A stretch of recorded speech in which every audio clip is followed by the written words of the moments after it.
کہ گھر میں بیٹھا ہوں، میں جمعے والے دن آپ سے مخاطب ہوں، میں آپ کو اپنا درد درس کرنے لگا ہوں، میں ضرورت محسوس کرنے لگ گیا ہوں کہ ہمیں ایک اولڈ ہاؤس بنانا چاہیے، جس تکلیف سے آ کے بوڑھے اپنی ببتا سنانے لگیں، جس درد سے آ کے وہ اپنی کمزوریوں کا اظہار کرنے لگیں۔ کبھی کبھی دل کرتا ہے کہ طلباء کے لیے بھی مدرسہ بنائیں اور کوئی 10 کمرے بوڑھوں کے لیے بھی بنا دیں، یہ دل کرنے لگا کیونکہ 6 بچے تھے اور اکیلا باپ ان کی ضروریات، پڑھائی، دوائی، کھانا، ان کی سیریں افورڈ کرتا تھا۔ کیا ہوا ہے پھر 6 سارے مل کے بھی ایک باپ کا خرچ نہیں اٹھاتے، 6 مل کے بھی اماں کے ساتھ اپنا رشتہ استوار نہیں کرتے۔ اماں کدھر رہتی ہے؟ جب تک وہ اماں کا چھوٹے سے پیار ہے ادھر ہوتی ہے۔ واقعی ایسا ہی ہے؟ دل پر سوچ سمجھ کے بتا، بات یہی ہے کہ اس کا چھوٹے سے پیار ہے، یا تیرا یا تیری گھر والی کا رویہ ٹھیک نہیں کہ وہ رہ سکے؟ یہ سچ بتا کہ واقعی وہ جو تو کہہ رہا ہے وہی ٹھیک ہے، یہ حقائق کچھ اور ہیں۔ بوڑھوں کے لیے اسلام نے جو حقوق بیان کیے، بیان کرتے کرتے کرتے کرتے مدینے والے حبیب نے بات اتنی کھول دی، حضور فرمانے لگے تمہیں پتہ ہے تمہیں جو رزق دیا جاتا ہے وہ تمہارے ضعیفوں کی وجہ سے دیا جاتا ہے۔ یہ جو تمہارے گھر میں پیسے آتے ہیں، یہ جو تم پر فضل ہوتا ہے، یہ جو لوگ تمہارا اکرام کرتے ہیں، یہ جو دنیا تمہارے لیے اٹھ کے ہوتی ہے، اور یہ جو لوگ تمہیں اعزاز دیتے ہیں، اور یہ جو تمہاری جھولیاں بھری رہتی ہیں، حضور فرمانے لگے تمہارے ضعیفوں کی وجہ سے رزق دیا جاتا ہے۔ یاد رکھنا،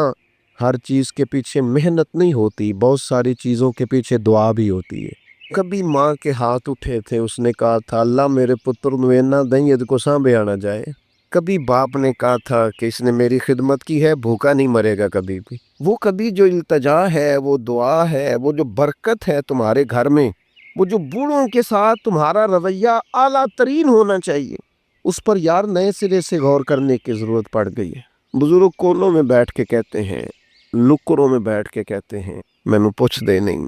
میرے نال صلاح نہیں کر دے،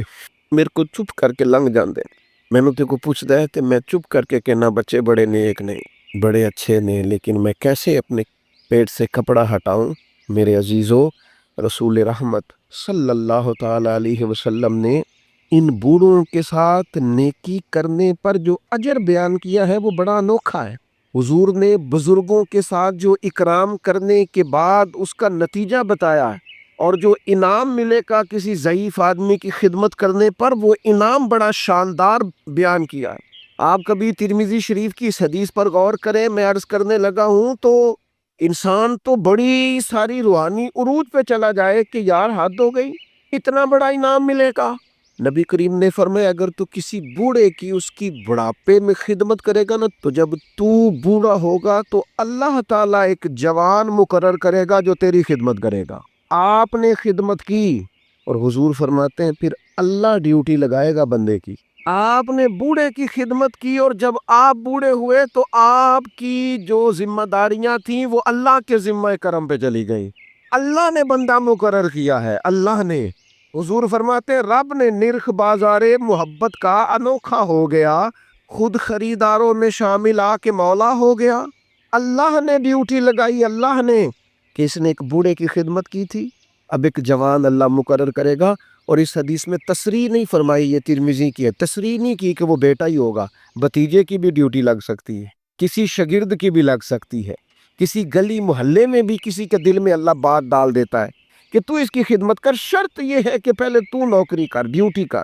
ہمارے دین نے بوڑھوں کے لیے گنجائش رکھی، نماز میں سجدہ ضروری ہے، قیام فرض ہے، لیکن اگر کوئی بوڑھا ہو گیا، ضعیف ہو گیا تو کہا کوئی حرج نہیں، بیٹھ کے پڑھ دو اللہ قبول کر لے گا، اشارے سے پڑھ لو اللہ قبول کر لے گا۔ تم اگر حج نہیں کر سکتے، صحت اجازت نہیں دیتی، فرض ہے، سرمایہ ہے، تو کسی کو بھیج کے کرا لو۔ جب اللہ تعالیٰ کمزوروں کے لیے اتنی گنجائش پیدا فرماتا ہے تو ہمارے دلوں میں بھی تو گنجائش ہونی چاہیے نا۔ ہمارے دلوں میں بھی عمر رسیدہ ہونا، عمر کا بڑا ہونا اعزاز ہے۔ کچھ نہ کریں، اپنے دل میں ان کا اکرام تو کریں۔ میں بعض ایسے کم نصیب لوگوں کو بھی جانتا ہوں جو بوڑھوں کا مذاق اڑاتے ہیں، ان کے ذوف کی وجہ سے اپنے لیے وہ ہنسنے کا سامان کرتے ہیں، ان کے منہ میں دانت نہیں رہے تو یہ اس بات کو بطور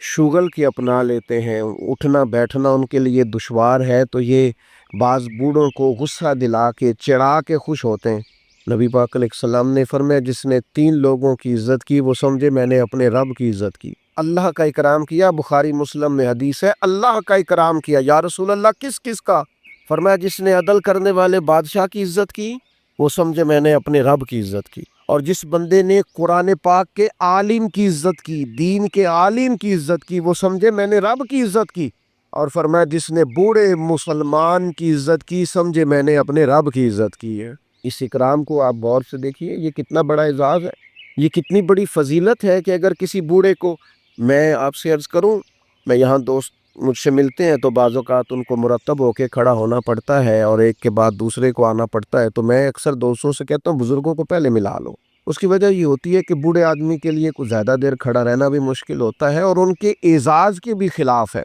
ان کی طبیعت کے بھی خلاف ہے کہ آپ آگے بڑھ کے ملیں، کیا حرج ہے؟ آپ ان کی سفید داڑھی کا اکرام کریں جس کی اللہ بھی حیا فرماتا ہے۔ آپ اپنے سے عمر رسیدہ لوگوں کا اکرام کریں گے تو ان کی عزت تو ہوگی، آپ کی تربیت بھی نظر آئے گی۔ آپ کو لوگ دیکھ کے کہیں گے کہ ماں باپ نے سینچا ہے، اساتذہ نے توجہ دی ہے، مشائخ نے تربیت دی۔ آپ بزرگوں کے لیے اپنے جذبات کو نرم کریں، آپ ان کے حق میں اپنی رائے کو عمدہ کریں، آپ اپنے دل میں ان کے لیے گنجائش بنائیں، خدمت کے لیے آگے بڑھیں۔ ایک بوڑھے آدمی آئے حضور علیہ السلام کی عالی مرتبت بارگاہ میں، تو کچھ لوگوں نے انہیں جگہ دینے میں تھوڑی تاخیر کی، تو اللہ کے رسول نے تنبیہ فرمائی۔ نبی کریم علیہ السلام فرمانے لگے جو چھوٹوں پہ رحم نہ کرے اور بڑوں کا احترام نہ کرے وہ تو ہم میں سے ہے ہی نہیں۔ ہم نے تو سکھائی ہی رحمت کرنا ہے اور ہم نے تو بتایا ہی اکرام کرنا۔ تو جسے نہ چھوٹے پہ رحمت ہے، دیکھیں نا بڑوں کی بھی ڈیوٹیاں ہیں، ان کو بھی سختی سے منع کیا چھوٹوں پہ رحم کرنا،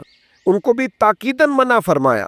اور چھوٹے سے کہا تم نے اس کا اکرام کرنا ہے۔ مجھے بتائیے کتنا حسین سنگم بنے گا، کتنا شستہ عمل بنے گا، اور کس قدر خوبصورت ماحول بنے گا۔ بڑا شفقت ہی کرتا جا رہا ہے اور چھوٹا احترام ہی کرتا جا رہا ہے۔ انداز کتنا انوکھا ہوگا، خوشبو کتنی پھیلے گی، ٹھنڈک کتنی ہوگی، اس کے اندر حسن کتنا چھلکے گا۔ تو میرے عزیز اپنے بزرگوں کا، ضعیف لوگوں کا کچھ اکرام کریں۔ بعض لوگ کہتے ہیں ابا جی سخت بڑے ہیں، اور بہت سارے ایسے لوگ ہیں جو ابا جی کی سختی کا بیان کرتے ہیں، حالانکہ وہ ان کا افسر بھی سخت ہے، حالانکہ انہیں زندگی میں کئی ایسے لوگ ملتے ہیں جو بڑے سخت ہیں پر ان سے کام ہوتا ہے نا، لہٰذا ان کی سختی قابل قبول ہوتی ہے۔ تو ابا جی سخت ہیں، جب بچپن میں آپ کو پال رہے تھے تب سخت نہیں تھے، جب وہ روز موٹر سائیکل پہ بٹھا کے لینے جاتے تھے، چھوڑنے جاتے تھے اسکول میں، تب سخت نہیں تھے، جب زندگی کے 20-25 سال تیرے لیے صبح سے شام تک مزدوریاں کر کے رزق کما کے لاتے تھے اور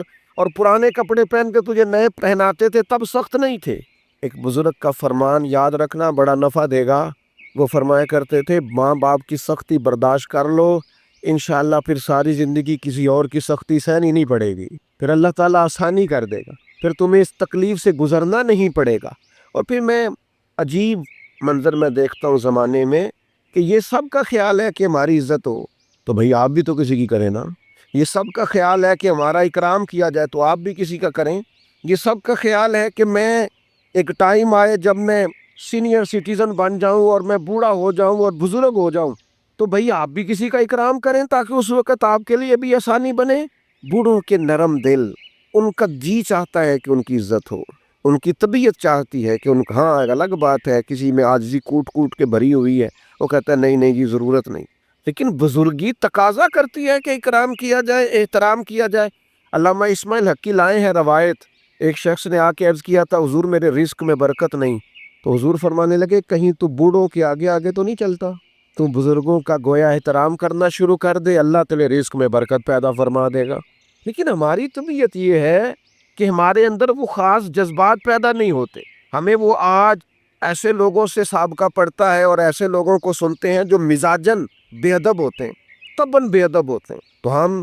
یہ ادب، یہ احترام، یہ چھوٹی سی قید ہوتی ہے، تو ہم چونکہ کسی قید کے قائل نہیں، آزاد جینا چاہتے ہیں، مرضی سے اٹھنا چاہتے ہیں، مرضی سے سونا چاہتے ہیں، مرضی سے آنا جانا چاہتے ہیں، تھوڑی سی قید ہمیں بھاری لگتی ہے۔ یاد رکھنا اگر زندگی میں بزرگوں کا احترام کریں گے، اکرام کریں گے، آپ کو پتہ ہے اسلام نے کچھ احکام بیان کیے، کچھ لوگ گفتگو کر رہے تھے حضور کے سامنے، تو نبی پاک نے فرمایا جو تم سے بڑا ہے پہلے اسے بات کرنے دو۔ کچھ شریعت نے فقہا کے لیے خاص احکام بیان کیے، مثلا ایک شرعی مسئلہ ہے کہ نماز کی امامت کرنی ہے، اب امامت کے لیے 2 لوگ یا 3 لوگ مل گئے ہیں، تینوں ہی حافظ ہیں، تینوں ہی قاری ہے، تینوں ہی مسائل نماز سے ایک جتنا آگاہ ہے، تینوں کے اندر اللہ تبارک و تعالیٰ نے صلاحیت رکھی ہے کہ بہترین انداز میں امامت کر سکتے ہیں۔ اب تینوں موجود ہیں، ترجیح کس کو دینی ہے؟ تو فقہا نے لکھا دیکھ لو عمر کس کی زیادہ ہے، اس کو مصلی پہ کھڑا کر لو۔ یہ بھی ایک وجہ فضیلت ہے، یہ بھی ایک وجہ اعزاز ہے، اور عشاق کی اپنی بات ہے، عاشق اپنے رنگ میں بات کرتے ہیں۔ ایک عاشق نے کہا مسئلہ اس طرح ہے کہ جس کا زمانہ ہم سے آگے ہے نا، اس کا زمانہ نبی پاک کے زمانے کے قریب، تو ہم تو اس لیے بھی کرام کرتے ہیں کہ اس کا زمانہ رسول پاک کے زمانے کے قریب، ہم زیادہ بعد میں آئے ہیں تو اس کا زمانہ حضور کے ظاہری زمانہ مبارک کے قریب ہے، لہٰذا ہمارا عشق تقاضا کرتا ہے کہ جس کا زمانہ حضور کے زمانے کے نیڑے ہے ہم تو اس کا احترام کریں گے۔ تو آپ مجھے بتائیے جب اپنے سے سینئر کا اس لیے احترام کیا جا رہا ہے کہ اس کا زمانہ قریب ہے، تو پھر صحابہ کا کتنا کوئی احترام ہوگا، پھر اولاد رسول کا کتنا کوئی احترام ہوگا۔ صحابہ تو وہ صحابہ تھے جن کی ہر صبح ہی صبح عید ہوتی تھی، کیونکہ خدا کا قرب حاصل تھا، نبی کی دید ہوتی تھی۔ تو بزرگوں کے لیے اپنے رویوں میں نرمی، اپنی طبیعتوں میں نرمی اپنے بزرگوں کے لیے۔ اور میں عرض کروں کہ انسان سب سے زیادہ قابل رحم بڑھاپے میں ہوتا ہے، اس نے بڑا عروج دیکھا ہوتا ہے، اس نے بڑا کچھ اپنے ہاتھ سے کیا ہوتا ہے، ساری کنجیوں پر اس کا قبضہ رہا ہوتا ہے، لیکن پھر وہ جب اپنے سامنے ان چیزوں کو بکھرتا دیکھتا ہے، سمٹتا دیکھتا ہے، تو طبیعت کے اندر بعض چیزیں ایسی پیدا ہوتی ہیں جو ٹھیک نہیں۔ اللہ کے محبوب علیہ السلام نے فرمایا تمہاری برکت تمہارے اکابر کی وجہ سے، تمہارے بڑوں کی وجہ سے تمہیں برکت ملے گی۔ بزرگوں سے اگر رویہ ٹھیک رکھو گے تو برکت ہو جائے گی، کرم ہو جائے گا، رحم ہو جائے گا۔ لوگ جو مرضی کہتے پھریں، لیکن مجھے بڑا ہی اچھا لگتا ہے جب میں کسی گاڑی کے پیچھے لکھا ہوا دیکھتا ہوں نا سب میرے ماں باپ کی دعا ہے، دل بڑا ٹھنڈا ہوتا ہے، طبیعت میں بڑا قرار آتا ہے۔ میں آپ کے سامنے بیٹھا ہوں، میں نے ڈھیر سارے اساتذہ سے پڑھا ہے، اور کتاب کا میرے ساتھ تعلق یہ رہا کہ یوں بھی ہوا کہ 300 صفحے کی کتاب ہے تو میں نے شروع کی ہے تو ایک ہی نشست میں پڑھ کے اٹھاؤں۔ میں نے زندگی میں بہت کچھ سیکھا، بڑے لوگوں سے سیکھا، لیکن مجھے اگر کوئی بندہ کہے نا آپ کی اصل یونیورسٹی کا نام کیا ہے تو میں کہوں گا میری اماں۔ مجھے کوئی کہے کہ آپ کو سب سے زیادہ کس سے سیکھنے کا موقع ملا تو میں کہوں گا میری والدہ سے، اپنے والد صاحب سے۔ میں نے جو تربیت اور مزاج اور ٹھہراؤ پایا اپنی والدہ سے پایا، اور میں نے ان کی شخصیت کے اندر جو دیسی پن پایا نا، سادگی، اس کو میں نے اصل سمجھا کہ یہ اصل ہے، اس میں ملمہ سازی نہیں، دیہات کے لوگوں میں وہ چالاکیاں نہیں جو دور جدید کے لوگوں میں اللہ ماشاءاللہ آ گئیں۔ جو ہے وہی ہے، جو ہے وہ اصل ہے۔ تو آپ اپنے بزرگوں کی برکات اپنے مزاج کے اندر شامل رکھیں، ان کی طبیعتوں کو شامل رکھیں، کہیں اگر وہ تلخ ہیں تو انہیں برداشت کریں۔ نبی پاک صلی اللہ تعالیٰ علیہ وآلہ وسلم نے بزرگوں کے لیے، بوڑھوں کے لیے خاص احکامات جاری کیے۔ اصل میں نا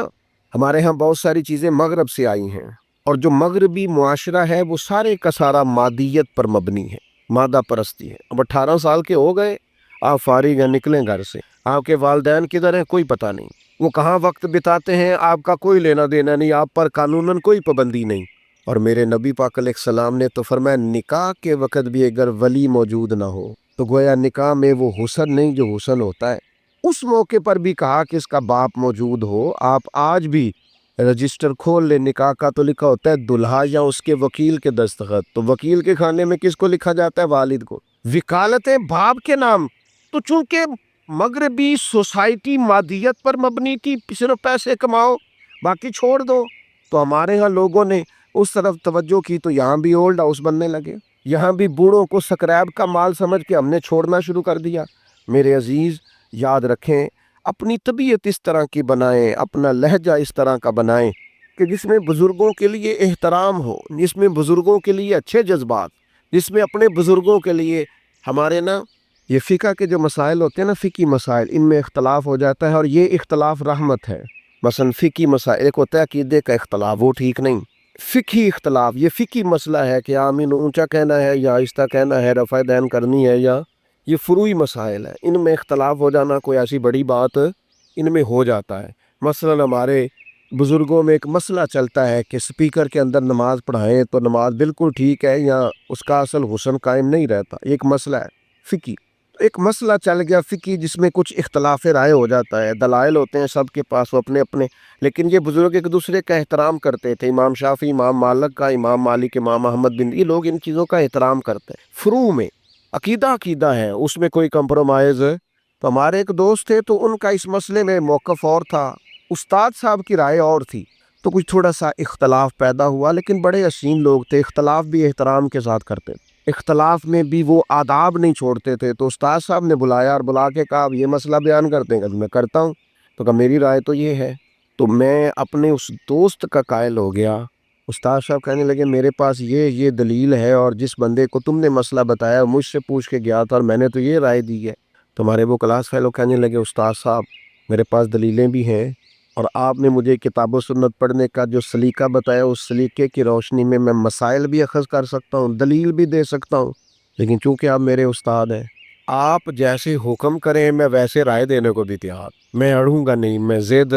فقہی مسئلہ ہے، میری رائے اور ہے، آپ کی رائے اور ہے، لیکن برکت چونکہ بڑوں سے ہوتی ہے، بزرگوں سے ہوتی ہے، لہٰذا میں اپنی رائے چھوڑ دیتا ہوں۔ تو میرے بھائی ایک عالم دین دلائل رکھنے کے باوجود اگر اپنے استاد کے سامنے اپنی رائے چھوڑ کے استاد کی رائے پہ عمل کرتا ہے، چلو مہربانی کرو کبھی آپ بھی ابا جی کے سامنے اپنی رائے چھوڑ دو، کبھی آپ بھی کو ٹھیک ہے جس طرح آپ کہیں گے ویسے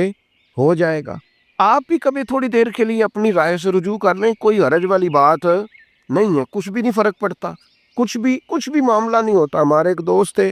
اور بات یاد آ گئی، تو کہیں سفر پہ جانا تھا دوستوں نے سیر کے لیے کالج کے زمانے میں، تو انہوں نے پہلے وعدہ کیا پھر انہوں چھوڑ دیا، تو ان سے کہا کیوں نہیں جا رہے، کہنے لگے میری امی نہیں مانتی۔ تو نوجوان بچوں کے لیے تو یہ بڑا خطرناک جملہ، سب نے مذاق کیا، تو میں آیا تو مجھے آ کے کہنے لگے کہ جی وہ صاحب مکر گئے، کہنے میری امی نہیں مانتی، سے ہوتی امی تو بغیر قدم بھی نہیں چکتا۔ تو میں نے کہا خدا کے بندو طنز کر رہے ہو، اس کو تو بلاؤ، اس کی تو زیارت کرنی چاہیے، تو قابل زیارت آدمی ہے جو ماں کی بات مانتا ہے۔ ایک شہر ہے نا، کوئی ایسا مسئلہ تو نہیں، اس نے کہا امی کہتی ہے ابھی میں نہیں جانے دیتی، تو میں مان گیا ہوں، تو یہ قابل تحسین ہے کہ قابل تنقید ہے، آپ نے اسے تنقید کا باعث بنا لیا ہے۔ اپنے بزرگوں کے ساتھ، بڑوں کے ساتھ آپ کا لہجہ اکرام والا، احترام والا، محبت والا، اور آپ ادب کریں، آپ کوئی بھی ہیں، آپ احترام کریں، کوئی بھی ہیں آپ، اور احترام کے جذبات پیدا کریں۔ کچھ لوگوں کا اس لیے احترام کریں کہ وہ عالم ہیں، کچھ کا اس لیے احترام کریں کہ وہ بزرگ ہیں، کچھ کا اس لیے احترام کریں ہمارے والدین کے دوست ہیں، کچھ کا اس لیے احترام کریں کہ ہم نے ان سے پڑھا ہے، سیکھا ہے، احترام کے جذبات پیدا کریں۔ کتنی بڑی بات ہے کہ فتح مکہ کے موقع پر حضرت صدیق اکبر رضی اللہ تعالیٰ عنہ اپنے والد کو لے کے آئے، یا رسول اللہ میرے ابا جی کلمہ پڑھنے کو تیار ہو گئے، تو جناب صدیق اکبر کے والد بوڑھے بھی تھے، نابینا بھی تھے، وہ جیسے ہی حضور کی خدمت میں حاضر ہوئے اللہ کے رسول اٹھ کے کھڑے ہو گئے، اور نبی کریم صلی اللہ تعالیٰ علیہ وسلم نے فرمایا اے ابو بکر صدیق اگر ان کا یہ سنو ذرا اور اس کا ذرا لطف لے کے دیکھو، حضور فرمانے لگے ابو بکر اگر ان کا کلمہ پڑھنے کا ارادہ بن گیا تھا تو یہ بوڑھے بھی تھے، ضعیف بھی تھے، پریشان مجبور تھے، اگر ان کا ارادہ بن گیا تھا تو ان کو تکلیف کیوں دی؟ مجھے بتاتے میں گھر آ کے کلمہ پڑھا جاتا، میں گھر آ جاتا، گویا کنواں پیاسے کے پاس آ جاتا، گویا رحمتیں قریب آ کے برستی، گویا محبوب کریم علیہ السلام کا کرم قریب آ کے چھلکتا۔ یہ بزرگ ہیں، اگر رسول پاک بزرگوں کا اتنا اکرام امت کو سکھاتے ہیں تو پھر بتاؤ ہمیں کتنا کو احترام کرنا چاہیے بڑوں، کس قدر زیادہ ہمارے دلوں میں جذبات ہونے چاہیے۔ اپنے بزرگوں کا اکرام کریں یار، ان کو مشورے میں رکھیں، ان سے بات چیت کریں، ان کے ساتھ وقت بتائیں۔ اماں کو فون کیا کرو گھر میں، کہا کرو آج میں نے نہیں روٹی کھانی جب تک آپ نہیں پکائیں گی، اس کی تو طبیعت ہی ٹھیک ہو جانی ہے بالکل، او مینوں منڈے آکھیا ہے تسی مینوں دیو اج میں ہی پکانی ہے، وہ آپ ٹھیک نہیں ہے، بیمار، اور نہ وہ فون آیا ہے انہیں کھانی نہیں، مینوں پتہ ہے وہ۔ یہ آپ کریں اپنے بزرگوں کے ساتھ رویہ، آپ والد صاحب کو کہیں کہ آئے آپ سے مشورہ کر لیں، اور آپ نے جو رائے دینی ہے میں نے وہ بے شک کہے کہ جناب میں بوڑھا ہوں، بیمار ہوں۔ یہ جو تھوڑا بہت پیر مانتے ہیں نا ہم، تھوڑا بہت پیر ابا جی کو بھی مان لیں کوئی حرج نہیں، تھوڑا بہت مرشد اماں کو بھی مان لیں کوئی حرج والی بات، یہ بھی بابا صاحب نے کہا ہے بلے شاہ آسمانی اڈ دیاں پڑھنا، جیڑا گھر بیٹھا انہوں پڑھیا ہی نہیں۔ کچھ تھوڑی سی توجہ نبی پاک علیہ الصلوۃ والسلام نے نا اپنے عمل کے ذریعے بڑوں کو، بزرگوں کو اعزاز دینے کا ہمیں طریقہ بتایا، بزرگوں کو اعزاز اپنی عملی سیرت کے ذریعے حضرت ابو بکر صدیق بھی بیٹھے تھے، حضرت عمر بھی بیٹھے تھے، حضرت ابو عبیدہ بن جراح بھی بیٹھے تھے۔ حضرت ابو عبیدہ بن جراح ان سب سے عمر میں بڑے تھے، تو حضور کے پاس پانی تھا، کوئی مشروب تھا پینے کا، تو سرکار دینے لگے تو سب سے پہلے حضرت ابو عبیدہ بن جراح کو دیا، تو عرض کرنے لگے یا رسول اللہ آپ پہلے تو فرمایا آپ کی عمر زیادہ ہے، آپ ان سب سے سینئر ہیں اور برکت بڑوں کے ساتھ ہوتی ہے، لہٰذا آپ کو اعزازاً پہلے دیا جا رہا ہے۔ تو میرے عزیز اپنے میرا کبھی کبھی دل کرتا ہے کہ میں نوجوانوں سے باقاعدہ اس بات پر تاکیداً ان سے وعدہ لوں کہ یار کچھ بھی ہو جائے نا، ماں باپ کے آگے اف نہیں کرنا، چونکہ اللہ کا حکم ہے۔ اور جتنے بھی بزرگ آپ کو ملے نا، مہربانی کرو، ان کے دل بچوں سے بھی زیادہ نازک ہو جاتے، ان کو ٹائم دو، اعزاز دو۔ بعد میں ایسا پچھتاؤ گے کہ پھر زندگی میں کچھ چیزیں ایسی ہیں جو جتنا مرضی انسان اونچا اڑے ان چیزوں کو دوبارہ حاصل کر سکتا۔